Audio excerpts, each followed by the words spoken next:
Bismillah. Assalamualaikum warahmatullahi wabarakatuh. Waalaikumsalam warahmatullahi wabarakatuh.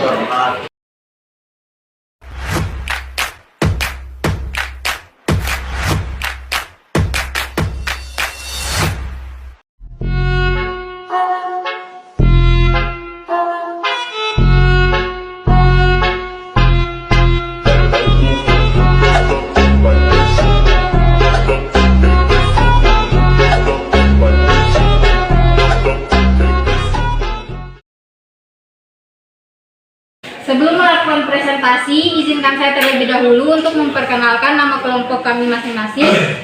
Yang pertama, ada Andi Apriani selaku juru tulis. Yang kedua, saya atas nama Vela Saryanti selaku moderator. Yang ketiga ada Siti Komaria Fadilah selaku pemateri. Dan yang terakhir adalah Julian Anawati selaku juru kamera. Di sini kami akan membahas beberapa materi. Yang pertama yaitu mulainya demokrasi parlementer, yang kedua ada konstituante, yang ketiga berakhirnya demokrasi parlementer, dan yang terakhir dekret presiden 5 Juli tahun 1959. Pertama, mulainya demokrasi parlementer. Pada 17 Agustus 1950, Indonesia kembali menjadi negara kesatuan. Pemerintah Republik Indonesia masih melanjutkan model demokrasi parlementer yang liberal. Kabinet dipimpin oleh seorang Perdana Menteri sebagai kepala pemerintahan dan bertanggung jawab kepada parlemen. Presiden hanya berkedudukan sebagai kepala negara, sementara itu Undang-Undang Dasar digunakan sebagai konstitusi berdasarkan Undang-Undang Nomor 7 Tahun 1950 tentang perubahan konstitusi sementara Republik Indonesia Serikat menjadi Undang-Undang Dasar Sementara Republik Indonesia.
Pemberlakuan kembali Undang-Undang Dasar 1945 menggantikan UUD 1950. Yang ketiga, pembentukan MPRS yang terdiri dari para anggota DPR ditambah dengan para utusan daerah dan golongan.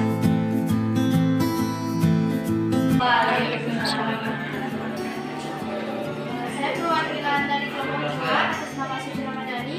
Dan saya mengapa pada 17 Agustus 1950 pemerintahan Republik Indonesia masih melanjutkan model demokrasi parlementer yang liberal.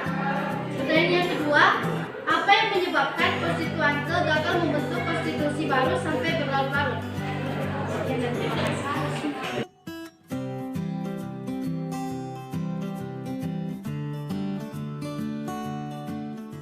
Saya akan menjawab pertanyaan dari Suci Ramadhani.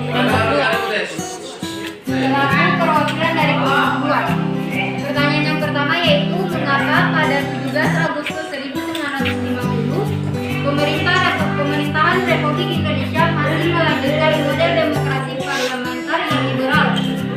Alasannya karena sistem pemerintahan tersebut mampu menciptakan partai politik yang bisa beradu pendapat dalam parlemen serta dapat menciptakan wujud demokrasi sesungguhnya, yakni dari rakyat, bagi rakyat, dan untuk rakyat. Yang kedua, apa yang menyebabkan konstituante gagal membentuk konstitusi baru sampai berlarut-larut? Jawabannya yaitu faktor utama kegagalan konstituante dalam menyusun Undang-Undang Dasar 1945 adalah karena konstituante belum bisa menjalankan tugasnya dengan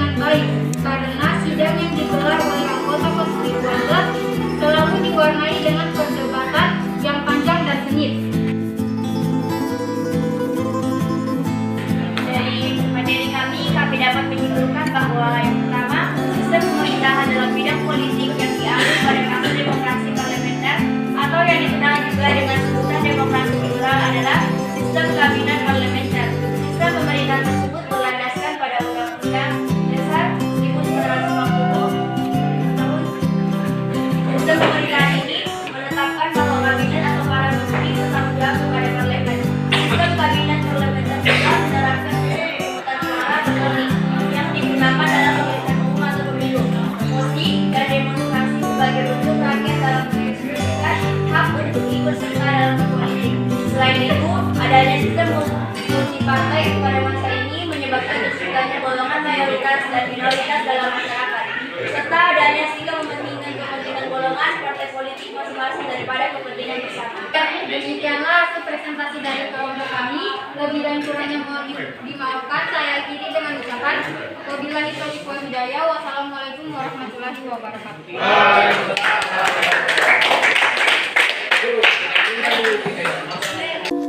I see trees of green.